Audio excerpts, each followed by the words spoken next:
You're listening to Listen to a Sun 969 exclusive to YouTube. Yeah. Now, you said to me just after we finished part one, which we just finished, that you forgot something. You buried the lead. I was looking through my phone and I saw a photo which reminded me of why I did nothing on Saturday, and it was probably the most productive thing I did all weekend, and I was so proud of myself, and we forgot to talk about it. Because I was prompting you. I said, what else did you do? What else did you do? And you didn't pick up on it. Because on Saturday, it was so hot, I really did nothing during the day and at night, whatever. Yeah. But on Saturday morning, I woke up and I went out to my kitchen. So in my kitchen, so we got a new fridge like ages ago, right? Yeah. And we just put it next to the old fridge because the old fridge, it has, so when we moved into the house and we put the fridge in, yes, the guys that helped us moved in had to take the actual physical sliding doors off my house to fit the fridge in because it was too big. Yeah, because it was too big. It was like a double door fridge, but it had big handles.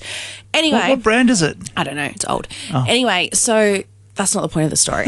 So no, you've got off track. They did that 10 years ago to get it in the house. Then when we got the new fridge a year or two ago, whenever it was, I was like, how did they get this out?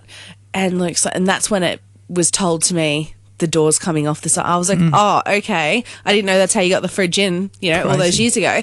Anyway, so it's just been sitting there. It's just been sitting in my kitchen for 2 years. A dead fridge? Well, yeah. It probably would have still worked, but I don't know.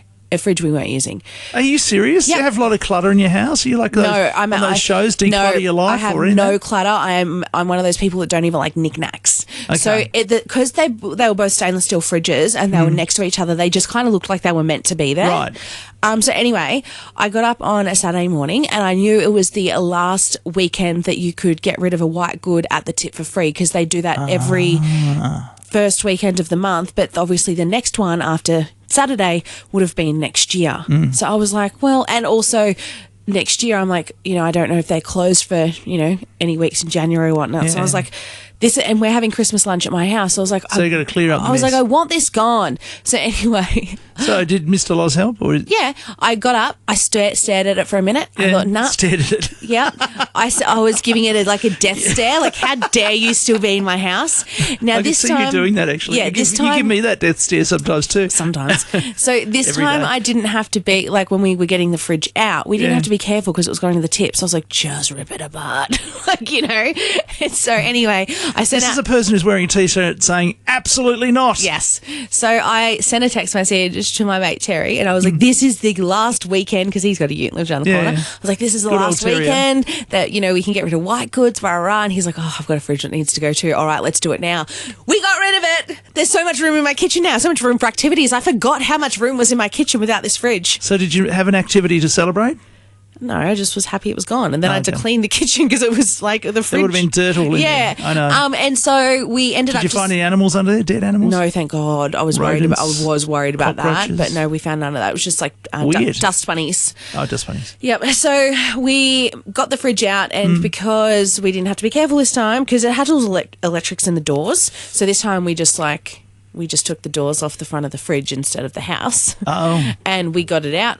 And it's gone. It's gone to the tip. And did the tip happily take it without the doors connected to it? Yeah, it's a tip. If it's not, but they try and resell things. They've got a tip shop there. Not things like that. Oh, okay. The Bowerbird Tip Shop. Is that what it's called still? I don't know. And I assume they would only do that with things that work, but it's not a proviso that things have to work to go to the tip.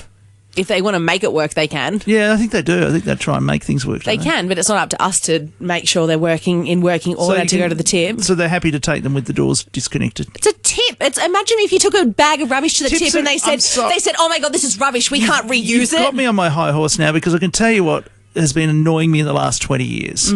Tips are no longer tips. When I was a kid, they were like a massive big 20 football fields, and you just came in with your car and dumped stuff there. You can still do that. It was so much fun. The seagulls were there, and so my family used to say when we did, for example, when we got the dummy. Yeah. When we were little kids and they didn't want us to have the dummy anymore. Take us they said, the baby seagulls need your dummy, right? Little things like that our family would say. How cool is that?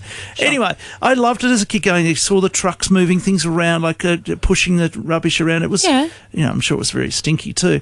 But that's what tips were now. It's still like that. What are you confused about? Now they come and you've got the cardboard, you put it there. If you've got the bricks, you put it there. They just recycle and reuse. It's all very green anymore. Not if and it's they general charge waste. you more money. Not if it's general waste? So you've got green waste, which is obviously your green waste, which is free to dump.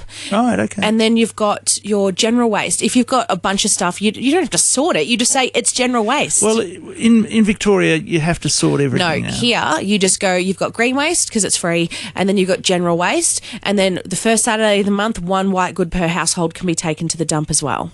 Because a lot of the tips in Melbourne, because they're in suburban areas, they're not true tips anymore. They're recycle centres. So you go in there with your bits and pieces. They look into your boot and say, okay, that one can go. Mate, you throw that in that one, and you throw that in that one over there, and you do that. So you'd line your car up for 4 big areas where you throw it over a ledge into something. Have you been to the tip here? I've been to the tip shop. No, you need to go up the back to the tip then. I don't want to go to the tip. I got no rubbish. Well, I try and keep myself very low on environmental impact. Next time you know someone going to the tip, you should go for a little ride so you can see how our setup is, because it's not like that. Look, I'm not saying perfect with environmental impact. I do eat things out of plastic containers sometimes.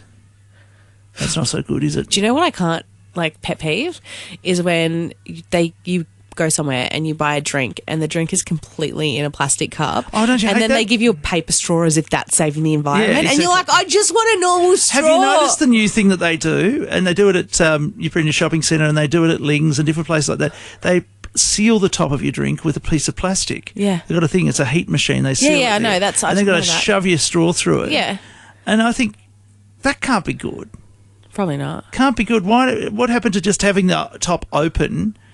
Oh, I wouldn't want the top open. I prefer them sealing it, because then I get in the car. Yeah, I know. But then, and it's the same with even Macca's. You go to Macca's and the top, there's a plastic top, and you shove a thing through. I just can't. They cover it in plastic, and then they want you to have a paper straw. and then give you a paper straw, and you're like, and then you need if you get a frozen drink, is you need Macca's paper 3. straws? No, Macca's still plastic straws. No, they've been paper straws for years. They were the first ones to go paper. Really? Yes, because it drives me crazy. I don't even notice because anymore. I love a frozen drink. Yeah. And when you get a frozen drink, from there you have to ask for 3 straws just to get through it, because the paper ones don't last that long in the frozen drink. Yeah. Isn't that fascinating? They were one of the first. Well, I have to say this, and I don't know what the answer is, and someone will know. Take the plastic lids off the drinks. Find another way. Paper lid. Put a paper lid on it. I don't know if that would work. Well, you've got to do something. You're going to do paper straws, you do paper lids too. Maybe we'll come up with an idea here. Why hasn't someone thought of this? Plastic lids on coffee cups, plastic lids on everything. No, get rid of them. A lot of this one doesn't. Yeah, but you've got a plastic lid. A lot of coffee cups do have paper lids, though. Yeah. Oh, someone's already thought of it. Yeah. Oh well, I'll have to come up with another invention to make my millions. Anyway, that's it. We'll catch you tomorrow. On that note, see ya.